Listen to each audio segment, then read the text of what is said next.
자, 얘들아 안녕. 선생님이 간단하게 너네가 이번 시간에 읽었던 독서 지문 내용 정리를 할 건데, 읽을 때 그냥 이걸 다 외워서 문제를 풀겠다 이런 생각을 하면 절대 안 돼. 절대 안 되고, 또 하나는 이거 읽고 이거 풀고, 이거 읽고 이거 풀고, 이거 읽고 이거 풀고 이래서도 절대 안 돼. 자, 보세요. 파란색 펜으로 지금 해놨거든. 파란색 펜으로 내가 표기를 좀 할 거야. 펜 터치를 좀 할 건데 너희도 이런 식으로 터치를 좀 해가면서 읽으셔야 돼. 그리고 보시면 접속어, 지시어, 표시 한 개도 안 했더라고 너네들은. 우리 독서 배우면서 접속어, 지시어, 표기 하기로 했잖아요. 그래서 그거 하면서 읽어보는 연습 좀 다시 해볼게요. 자, 1문단부터 봅시다. 1문단. 상담 이론이자 자, 잘 보이겠지? 한 문단씩 좀 밑에 보이는 요렇게 놓게. 상담 이론이자 상담 기법인 현실요법에서는 인간의 5가지 기본 욕구를 제시하고 있대. 현실요법에서는 인간의 5가지 기본 욕구를 제시하고 있다. 이 이론에서는 기본 욕구를 충족하기 위해서, 이게 되게 중요한 접속어거든.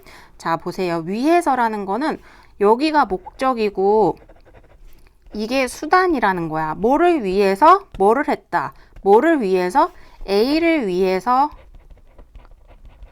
B를 했다. 이런 표현이 있다면은 B는 A를 위한 보조 수단이라는 표현이거든. 그러니까 기본 욕구를 충족하기 위해 선택하는 거야. 뭐를? 기본 욕구를 현실요법에서는 5가지 기본 욕구를 제시하고 있고, 이 기본 욕구를 충족시키기 위해서 행동을 선택한다. 이게 지금 4문장 정리해 준 거예요. 만약 이러한 선택으로 문제가 발생한다면 5가지 기본 욕구를 실현 가능한 수준으로 타협하고 조절해 새로운 선택을 할 필요가 있다고 제안했대. 문제가 만약에 발생을 하면은 새로운 욕구를 실현 가능한 수준으로 타협하고 조절해서 새로운 선택을 해야 한다. 이런 뜻이야. 이게 무슨 말이냐면, 내가 예시를 설명해주면 안 되지만 아직 배경 지식이 없는 너희들을 위해서 조금 설명을 해볼게. A라는 선택을 했어. B라는 선택을 했어. 근데 두 아이가 의견이 엇갈려.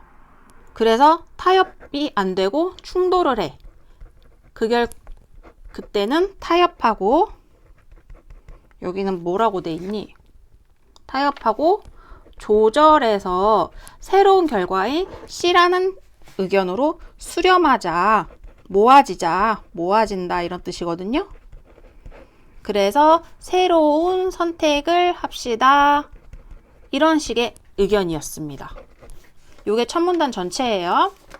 그래서 두 번째 문단. 5가지 기본 욕구 중 첫 번째는 생존의 욕구래. 그건 뭐냐면 자신의 삶을 유지하려는 생물학적 속성이야. 어려워. 정의를 말해줬어. 하지만 어렵지만 요 뜻을 외울 필요는 없겠지. 사회적 규칙이나 상식을 지키려는 욕구이며 생존에 필요한 것을 아끼고 모으려는 욕구이기도 한다. 이 욕구가 강한 사람은 건강과 안전을 중시하는 편이다. 요 키워드들을 기억해 놓으셔야 돼. 사랑의 욕구로 사랑하며 나누며 함께 하고자 하는 것. 타인을 잘 돕기도 하고 주는 것만큼 받기도 하고 그만큼 인간관계에서 힘들어하기도 한다. 셋째는 힘의 욕구이다. 경쟁하고 성취하고 인정받고 싶어하며 성공과 명예를 중시하고 높은 사회적 지위에 도달하기도 한다. 또한 접속어 중요하지? 어떤 접속어였어? 첨가. 그러면 얘는 힘의 욕구에 연달아서 이어지는 내용이겠거니라는 걸 짐작을 하셔야 돼. 내가 옳게 여기는 것에 대한 의지가 있어서 자기 주장이 강하며 타인에게 지시하는 일에 대해 굉장히 익숙하다. 그렇게 내용을 파악하시면 되겠고요. 자, 넷째. 자유의 욕구라고 되어 있어요. 무언가 얽매이지 않고 벗어나고 싶어하는 욕구이다. 정의 말해줬고요. 이 욕구가 강한 사람은 구속하는 것 싫어하고요. 자신도 구속하는 것 싫어해. 그래서 그 결과 관대하고 혼자 하는 것을 좋아하고요. 적정거리 유지하는 거 좋아한대요. 5째는 즐거움의 욕구로 새로운 거 좋아하고요. 취미생활 좋고요. 긍정적 태도를 좋아한대요. 호기심이 많기에 배우는 거 좋아한대요. 자, 지금 5가지 특징 알려줬고요. 그 특징마다 내가 동그라미들을 이렇게 쳐댔단 말이야. 그럼 우리가 해야 할 일은 요 정도 펜터치는 들어가야 돼, 너희도. 그러면서 동시에 문제를 풀 때 만약 필요한 내용들이 있다면은 얼른 눈이 거기서 왔다 갔다 해줘야 되는 거예요. 그 다음에 지금 몇 문단 봐야 되니? 3문단 볼 차례지? 3문단. 현실요법에서는 이 5가지 욕구, 여기서 말하는 이 지시어 앞에서 말한 5가지 욕구, 5가지 말하는 거겠지. 강도가 개인마다 달라 행동 양상이 다양하게 나타나고 여러 가지 갈등을 겪을 수도 있다고 보았대요. 현실요법은 우선 내담자에 대한 별표가 돼 있어. 상담실 따위에 자발적으로 찾아와서 이야기하는 사람을 내담자라고 얘기한대요.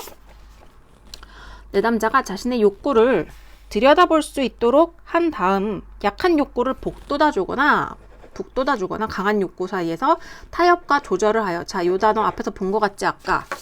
A, B가 충돌할 경우 타협과 조절을 통해 C라는 새로운 대안으로 수렴해서 새로운 선택을 하게끔 하자라는 게 이 현실요법의 기본 메커니즘이었잖아. 그래서 타협과 조절을 통해 새로운 선택을 할 수 있는 단계를 밟는다. 예를 들어 예시를 사용했어요. 사랑의 욕구가 강하고 힘의 욕구가 약한 사람이 까지만 봤어. 그럼 뭘 할 것 같니? 사랑의 욕구가 강하고 힘의 욕구가 약해. 그러면은 사랑의 욕구를 조금 낮추고 힘의 욕구를 조금 강화시킬 것 같지 않니? 좀 읽어볼게. 타인의 부탁에 불편함을 느끼면서도 거절하지 못해 괴로워한다고 가정해보자. 이 경우 현실요법에서는 힘의 욕구를 북돋아주고 자기 주장을 표현할 수 있도록 도울 수 있다 해놓고 기억 동그라미 되어 있어요. 그리고 문제 13번 가볼게요. 어떻게 하면 좋을까요? 했더니 거절하지 못하더래. 각장 적절한 것은 고르시래. 부탁을 거절하거나 자신의 불편함을 표출하도록 도와준다. 이거 어렵습니까? 어렵지 않죠? 다른 문장도 다 맞아. 하지만 앞의 내용과 적절한 거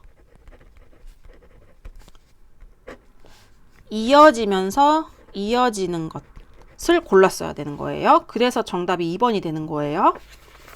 얘가 되는 거고요. 그 다음에 또 얘도 접속어죠.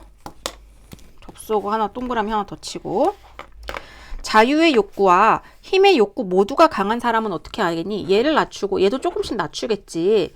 자신이 선호하는 것을 우선시하고 이것이 방해받으면 불편해하며 주변 사람들과 갈등을 겪을 수 있대요. 이 경우 힘의 욕구를 조금씩 조절하여 이끌 수 있는데 타인과 사소한 의견 충돌 상황에서 자기 주장을 강조하기보다는 타인의 마음을 헤아리고 그 의견을 겸허하게 수용하는 연습을 하게 할 수 있다. 좋아.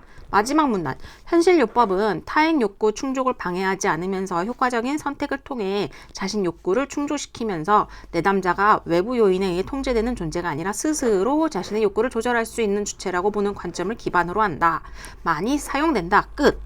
자, 윗글에 대한 설명과 적절한 것은 고르시오. 1번. 이론의 주요 개념을 밝히고 정의 알려줬지. 구체적인 적용 사례를 더 알려주고 있다. 이것들 다 사례잖아. 성공과 명예를 얻고 싶어 한다. 지시하는 일이 얻고 있다. 뭐 적정한 거리를 알고 있다. 이게 사례지. 2번. 이론을 5번 골랐나 누가? 주요 개념을 여러 유형으로 나눈 다음 현실요법을 여러 유형으로 나눈 게 아니지. 이론이 여러 개가 있었어. 여러 종류가 있었어. 여러 유형으로 나눈 게 아니라.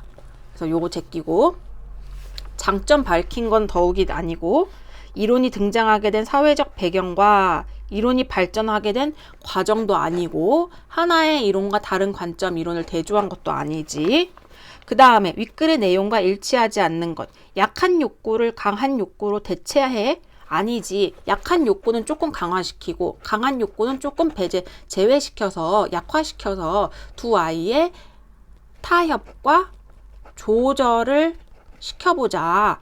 그래서 중도를 맞춰보자 라는 게 이 글의 쟁점이었어요. 그 다음 2번 개인이 지닌 욕구들의 강도에 따라 다양한 행동 양상이 나타난다. 바로 여기 나타났었고요. 3번 현실요법에서는 내담자가 외부 요인에 의해 통제되는 용종은 아니다. 스스로를 통제한다 라고 나왔었고요. 현실요법에 따르면 인간은 기본 욕구를 통제하기 위해 스스로, 아까 얘가 수단이라 그랬지? 스스로 행동을 선택하는 게. 현실요법은 기본 욕구들을 실현 가능한 수준으로 타협하는 것이 가능하다라고 보았다. 까지. 그래서 결론은 너희가 요 정도 낙서, 펜터치는 좀 들어가 줘야 글을 제대로 읽었다. 이렇게 판단을 할 수가 있는 거야. 새하얀 종이로 이렇게 글을 읽었다 해놓으면은 제대로 읽은 건지 아닌지 알 수 없는 게 아니라 제대로 안 읽었다고 봐야 돼, 그냥. 이거 외워서 읽는 거는 그렇게 외워서 읽는 게 습관이 되면은 올바르지 않은 거예요. 그리고 제가 지금 입으로 말하면서 여러분 이렇게 필기를 했잖아요. 여러분도 내가 입으로 말하는 그 사고 과정을 좀 같이 배우도록 해보세요. 네, 여기까지.